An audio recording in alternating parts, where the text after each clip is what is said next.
35 ఏళ్ల క్రితం 1989లో ఇంటర్మీడియట్ చదువుకున్నారు. ఇప్పుడు వారందరూ 50 ఏళ్ల వయసు పైబడిన వారే. ఉద్యోగరీత్యా, వ్యాపార నిమిత్తం నగరాలు, జిల్లాలు, రాష్ట్రాలు, దేశాలు దాటి ఉన్న స్నేహితులందరినీ ఒక చోటకు కలిపింది స్నేహమనే బంధం. అందరూ కలిసి కుటుంబాలతో ఆత్మీయ కలయిక చేసి ఆనాటి అధ్యాపకులను పిలిచి మరీ ఆనందోత్సవాల మధ్య తేలియాడారు. అప్పటి జువాలజీ అధ్యాపకులు నేడు ఆయన వయస్సు 74 దాటినా అలసిపోకుండా ఆనాటి విద్యార్థులతో కలిసి ఆనందోత్సవాల మధ్య ఆ దంపతులు గడపడం ఎంతో ఉత్సాహాన్ని, ఉత్తేజాన్ని ఇచ్చింది. ఇది ఎక్కడా అనే కదా మీ సందేశం? అదేనండి, మన శ్రీకాకుళం జిల్లా సోంపేట ప్రభుత్వ జూనియర్ కళాశాల విద్యార్థుల ఆత్మీయ కలయిక. ఆ విశేషాలు ఒకసారి చూద్దాం.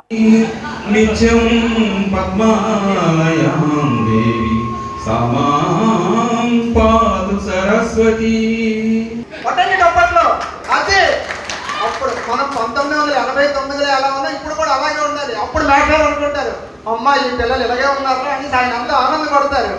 3.5 దశాబ్దాల తరువాత ఒకప్పుడు కలిసి కూర్చున్న క్లాస్ రూమ్ జ్ఞాపకాలు, పంచుకున్న టిఫిన్లు, నవ్వులు, పరీక్షల టెన్షన్లు, టీచర్ల మందలింపులు అన్నీ ఒక్కసారిగా కళ్ళ ముందు మెదిలాయి. కుటుంబ సభ్యులతో కలిసి నిర్వహించిన ఈ ఆత్మీయ గెట్ టుగెదర్లో పూర్వ విద్యార్థులు కలుసుకున్న క్షణం కాలమే వెనక్కి తిరిగినట్టయింది. ఎన్నో ఏళ్ల తరువాత ఒకరిడొకరు చూసుకున్న స్నేహితుల కళ్ళల్లో ఆనంద బాష్పాలు మెరిశాయి. నువ్వేనా అంటూ పలకరించిన ప్రతి క్షణం హృదయాలను తడిమింది. చిన్ననాటి స్నేహం ముందు హోదాలు, సంపదలు, దూరాలు అన్నీ చిన్నబోయాయి. ఈ సమావేశానికి ముఖ్య అతిథిగా విచ్చేసిన ఆనాటి జువాలజీ లెక్చరర్ వెంకటేశ్వరరావు దంపతులతో హాజరై తమ విద్యార్థులు జీవితంలో సాధించిన విజయాలను చూసి గర్వంతో ఆశీర్వదించారు. ఒకప్పుడు బోధించిన గురువు ఎదుట ఇప్పుడు జీవితంలో స్థిరపడిన శిష్యులు నిలబడిన దృశ్యం ప్రతి ఒక్కరిని భావోద్వేగానికి గురిచేసింది. విద్యార్థి దశలో మొదలైన ఆ అనుబంధం కాలం గడిచినా చెదరలేదు, దూరం పెరిగినా తగ్గలేదు, బాధ్యతలు పెరిగినా మాయ కాలేదు.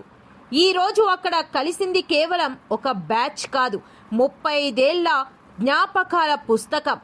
జీవితం ఎక్కడికెళ్ళినా మనసు మాత్రం తిరిగి వెళ్లేది ఆ పాత కళాశాల రోజులకే. సోంపేట ప్రభుత్వ జూనియర్ కళాశాల 1989-91 బ్యాచ్ గెట్ టుగెదర్ స్నేహానికి, జ్ఞాపకాలకు, గురు భక్తికి నిలువెత్తు నిదర్శనం. ఈ బ్యాచ్ కు గర్వకారణం నాటి స్టూడెంట్, కళాశాల ప్రిన్సిపల్. 1989-91లో అదే తరగతి గదుల్లో కలిసి కలలు కనిన తోటి విద్యార్థిని రజని అదే కళాశాలలో నేడు ప్రిన్సిపల్ గా నిలవడం అందరినీ అంతులేని ఆనందంలో ముంచెత్తింది. ఒకప్పుడు పక్కనే కూర్చొని పాఠాలు విన్న ఆమె ఈరోజు అదే విద్యాలయానికి మార్గదర్శకురాలిగా భవిష్యత్ తరాలకు దిశానిర్దేశం చేస్తూ నిలవడం నిజంగా స్ఫూర్తిదాయక క్షణం. ఆమె సాధించిన ఈ ఉన్నత స్థానం చూసి ఆనాటి సహచర విద్యార్థుల హృదయాలు ఆనందంతో నిండిపోయాయి. అందుకే కుటుంబ సమేతంగా కలుసుకున్న మా బ్యాచ్మేట్స్ అందరూ ఆమెను ఘనంగా సత్కరించి జ్ఞాపకాల సంద్రంలో మునిగిపోయారు. ఈ కళాశాలలో 35 ఏళ్ల తర్వాత ఈ కలయిక జరగడం విశేషమని ప్రస్తుత ప్రిన్సిపల్ పేర్కొన్నారు. పాత జ్ఞాపకాలను నేటి విద్యార్థులతో పంచుకోవాలని కోరుతూ బ్యాచ్ పేరుతో ఒక ఆడిటోరియం నిర్మించాలని అభ్యర్థించారు. అందరూ కలిసికట్టుగా ఈ కళాశాలకు ఒక కళావేదికను ఏర్పాటు చేసుకోగలిగితే అది రాబో ఈ కళాశాల విద్యార్థులందరికీ ఎంత ఉపయోగపడుతుందండి. దానివల్ల మనం కూడా ఆనందాన్ని పొందుతామని భావిస్తున్నాను. వెంటనే స్పందించిన పూర్వ విద్యార్థులు 5 లక్షల రూపాయలు సమకూర్చేందుకు ముందుకు వచ్చారు. పాండురంగారావు 50,000 రూపాయలు, ఆదినారాయణ 25,000 రూపాయలు ప్రకటించగా మిగతా మొత్తం అందరం కలిసి సమకూరుస్తామని సహా విద్యార్థులు భరోసా ఇచ్చారు. ఈ కలయికకు ఆనాటి విద్యార్థి రామలింగమే వ్యాఖ్యాతగా వ్యవహరించి అచ్చమైన స్వచ్ఛమైన తెలుగు భాషలో మైమరపించే వ్యాఖ్యానముతో అందరి నోట మా రామలింగమా అనే మాట కలయ తిరిగింది. గత 2 నెలలుగా కొంచాడ రవి, ఉనా పాండురంగారావు, మోహన్ కృష్ణ, బాలకృష్ణల, చిత్రాడ ఈశ్వర్, ఎర్ర రవికుమార్, దిలీప్ కుమార్ సమిష్టి కృషికి తోడు ముఖ్యంగా రజనీ, గీతాల అంకితభావ సహకారంతో ఈ కలయిక విజయవంతమైంది. ఏదేమైనా ఆనాటి విద్యార్థుల ఈనాటి కలయిక అందరిలో మంచి స్ఫూర్తిని నింపింది అనడంలో సందేహమే లేదు. ఆనాటి విద్యార్థులకు ఆల్ ది బెస్ట్. 3 ఎకరాలు మెట్ట 3 ఎకరాలు బాగానే ఉన్నటువంటి కుటుంబం మాది. ఒక 10 మంది ఉన్నటువంటి కుటుంబం. ఆనాడు అంటే ఇప్పుడు 1956 నా డేట్ ఆఫ్ బర్త్. ఒక 561 స్కూల్కి వెళ్ళేటప్పుడు అప్పటికి పక్కా పల్లెటూరు కదా.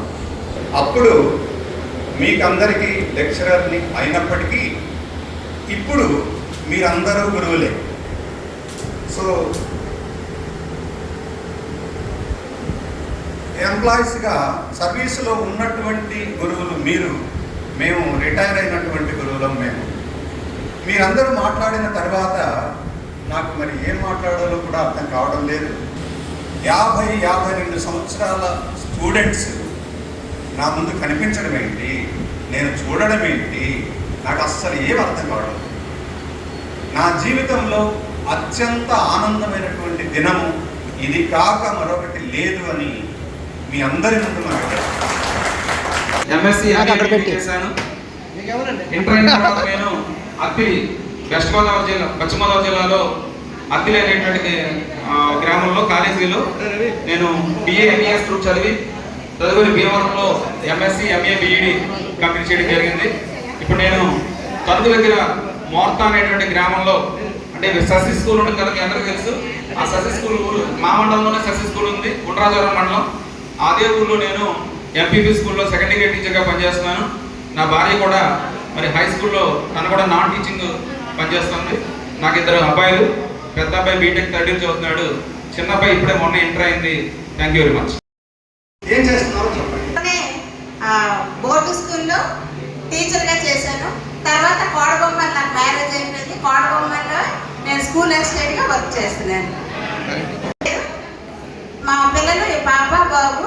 పాప ఏమో బ్యాంక్ మేనేజర్గా చేసేది, ఇప్పుడు మానేసింది, మ్యారేజ్ కూడా అయిపోయింది. బాబు ఏమో ఇప్పుడు జాబ్ కూడా చేస్తున్నాడు. నాతోటి స్నేహితులందరికీ కూడాను నా పేరు ఉదయపురం భారతి. నేను టీచర్గా పనిచేస్తున్నాను. నాకు 2 పిల్లలండి. బాబు సాఫ్ట్వేర్, బాబు స్టడీస్లో ఉన్నాడు. నేను ప్రస్తుతానికి కంచిలో ఉంటున్నానండి.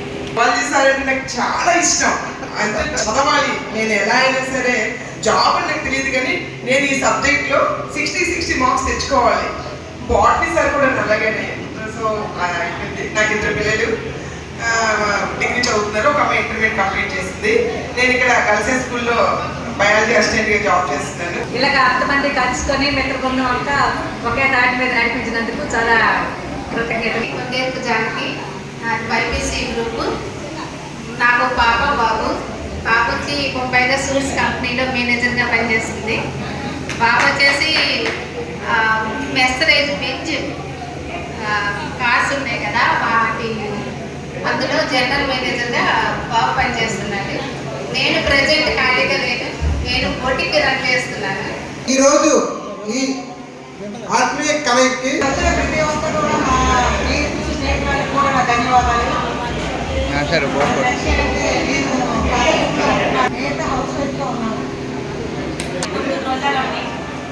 ఇదే కాలేజీలో ఎంపీసీలో చేస్తాను. విజయలక్ష్మి. నేను 89-91 బ్యాచ్ బైపీసీ గ్రూప్. నేను హౌస్ వైఫ్. నాకు 2 పిల్లలు. అలాగే నాకు 2 బాబులు 2 పాపలు.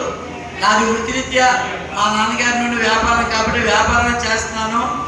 నేను నా 2 పిల్లల్లోనూ కూడా ఉన్నత ఎడ్యుకేషన్ చదివి ఎంప్లాయీగా ఉన్నాను కూడా మానిపించి నా వ్యాపారానికి దింపేశాను. రీసెంట్లీ కూడా వాళ్ళిద్దరు వ్యాపారం చూసుకొని స్టిల్ నేను హ్యాపీగా ఇంట్లో నా ఏసీ ఆన్ చేసుకొని హ్యాపీగా నిద్రపోతున్నానండి. మా ఆయన జగదీష్ కుమార్, బాల జగదీష్ కుమార్ ఏదో పని వల్ల రాలేదు, నేను ఒకదాన్ని వచ్చాను. అందరికీ కృతజ్ఞతలు. Group BiPC. ఆ పేరు ఆంధ్ర కంచిని. గ్రూప్ బైపీసీ ఒక చిన్న ప్రైవేట్ స్కూల్ నడుపుకుంటూ నడుపుతున్నాను. నేను ఇక్కడ ఇదే కాలేజ్లో ఎంపీసీ చేశాను. తర్వాత ఇప్పుడు నేను ఎస్బీఐ లైఫ్ స్టార్ హెల్త్ అడ్వైజర్గా చేస్తున్నాను. మా భార్య పంచర్ సంగీత, వాళ్ళ స్వస్థలం శ్రీకాకుళం. మొన్ననే 10th క్లాస్ ఎగ్జామ్ రాసింది. ఎగ్జామ్లో 584 మార్కులు వచ్చాయి. లోపల సంస్కార భారతి స్కూల్లో చదువుకుంది. ఆ స్కూల్లో సెకండ్ వచ్చింది. స్కూల్ ఫస్ట్ 585, మా బాబాయ్ 584 సెకండ్లో ఉంది. రాజశ్రీ అలాగే నేను దేవుడి లక్ష చిన్నశిల్లు అంటేనే పాడుకుంటుంది తిలక్ దేవేంద్ర గారి చిన్న చెల్లు. అలాగే బైపీసీ సార్ దగ్గర చదువుకుంటున్నాను. దిలీప్ కుమార్. నేను మా ఆవిడ పేరు శ్రీదేవి. నాకు ఒక పాప ఒక బాబు. బాట్నీ మేషార్తో కలిసి కాలేజీకి అదే స్కూటర్లో వచ్చేవాడిని. ఆయన ఇంటి దగ్గర భోజనం చేసేవాడిని. అది ఫస్ట్ స్టార్టింగ్ ఇక్కడ నేను జాయిన్ అవ్వడం. ఆయన కవిట్లో ఫస్ట్ ఇయర్ చదివారు. ఆయన ట్రాన్స్ఫర్ అయిపోయిన తర్వాత ప్రియ శిష్యుడిగా ఆయన దగ్గర ఉండేవాడిని. ఆయన వచ్చారు. తర్వాత బాట్నీ మాస్టర్, తర్వాత జువాలజీ మాస్టర్. ఎక్స్కర్షన్ ఒక టూర్ వెళ్ళాం. ఒక టూర్ వెళ్తే నేను చాలా అల్లరి పెట్టాను. ఆ టూర్లో విపరీతమైన కేకులు చేస్తే అప్పుడు మాస్టర్ అడిగారు, వేట్రా ఎప్పుడు కాపుగా ఉండవు అని చెప్పి, ఏదైనా మంచి ప్రయోజకుడు అవ్వాలి అని ఆ రోజు నాకు కొట్టి చెప్పారు మందస బస్ స్టాండ్లో. అది ఒకటి గుర్తు పెట్టుకొని నేను చదువులో కొంచెం వెనకలండి. రజనీ మేడం గారు వాళ్ళందరూ పోలిస్తే అసలు చదివేది వచ్చింది కాదు.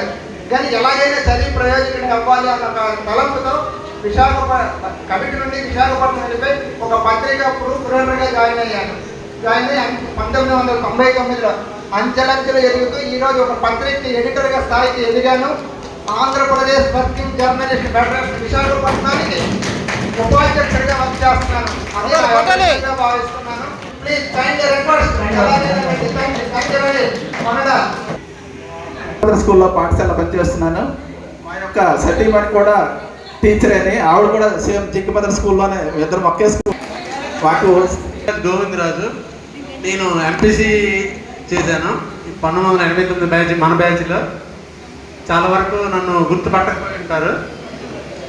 అయితే ఒక పాప ఒక బాబు అండి. పాప పేరు మండేల కుమారస్వామి. రిటైర్డ్ ఎంపీడీఓ గారు సూర్యనారాయణ రెడ్డి గారికి స్వాగతం. అలాగే వేదిక నా ఎంపీసీ గ్రూప్ చదువుకున్నాను. నేను ప్రతిరోజు రేఖాదేవిపూర్ నుంచి బస్సులో రేఖ సాగించేవాడిని. నాకు భార్య, 2 అబ్బాయిలు.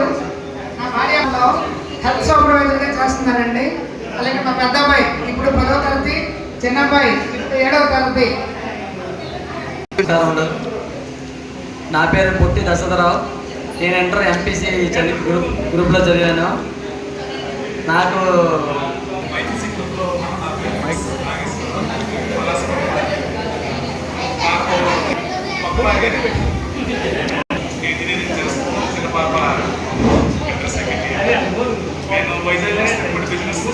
మంచి భవిష్యత్తులో ఉండేవాడిని. నా పేరు దినమందు. ఇలా ఎంపీసీ గ్రూప్లో చదివాను. ప్రస్తుతము Bengaluru refinery and petrochemical limited MRPL ఓఎన్జీసీలో జాబ్ చేస్తున్నాను. బెంగళూరులో జాబ్ చేస్తున్నాడు. పాప పేరు నాకు మాత్రం హరిపురం నుండి. విద్యార్థులందరికీ శుభాభివందనములు. నా పేరు సానా జగదీష్. నేను లోకల్. మా మిస్సెస్ గీతారాణి. నాకు 2 అబ్బాయిలు. పెద్ద అబ్బాయి సీఏ చదువుతున్నాడు. అది జాబ్ వచ్చింది. రేపు జాయిన్ అవ్వమంటాడు. నాకు 2 బాబులు. సారీ, బాబు పాప. బాబు సాఫ్ట్వేర్, పాప ఐఐటి రూర్కీలోన ఫస్ట్ ఇయర్ చదువు. నేను ఇక్కడ పలాసపురం జెడ్పీ హై స్కూల్లో స్కూల్ అసిస్టెంట్ మ్యాథ్స్కి పనిచేస్తున్నాను. మా ఆవిడ గర్ల్స్ హై స్కూల్లో స్కూల్ అసిస్టెంట్ సోషల్ స్టడీస్ పనిచేస్తుంది. నాకు 2 పిల్లలు, సందీప్. వాళ్ళిద్దరు కూడా బీటెక్ కంప్లీట్ అయిపోయింది. ఇప్పుడు జాబ్ దీంట్లో ఉన్నారు. ఓకే. బాబు ఇద్దరు కూడా కలిసి ఎక్కండి. ఒకటి హైదరాబాద్, ఒక ముంబై. నేను మాత్రం కల్టివేషన్ చేస్తూ నా ప్రయత్నం. ఎందుకంటే మానవ జీవితం ఏదో ఆత్మీయ కలయికలతో కాదు, ఆత్మానందం పొందడం కావాలి. అందరం 50 దాకా, ఇప్పుడే మనం 30 కాదు రంగులు వేసుకోండి. అందరం కూడా కేర్ఫుల్గా ఉండాలి. Be careful. కాబట్టి ఈ సమావేశానికి హాజరైన మా తోటి విద్యార్థులు, వాళ్ళ కపుల్స్ అందరికీ కూడా హృదయపూర్వక ధన్యవాదాలు తెలియజేస్తున్నాం. ఎందుకంటే 35 సంవత్సరాల తర్వాత ఒక గ్యాదరింగ్ అనేది దానికి ప్రయత్నం అనేది అయితే చాలా గొప్పది. కనుక వాళ్ళందరికీ ధన్యవాదాలు తెలియజేస్తున్నాను. నేను ఎల్జీ నరేగాలో 2020 వరకు జేఈగా పనిచేశాను. నమస్కారములు.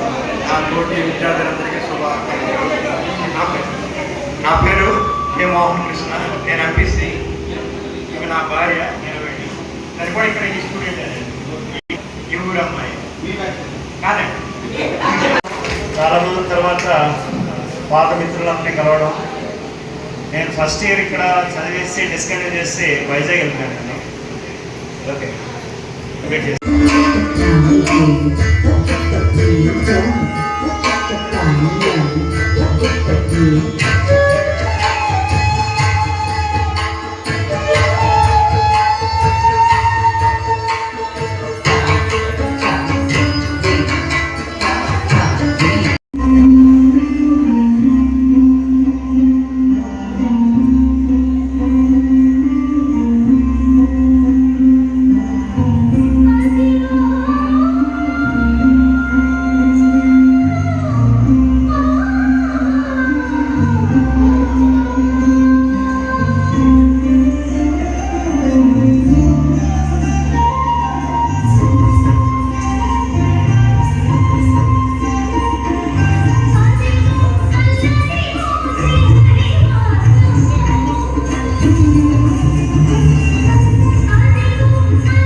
Manila,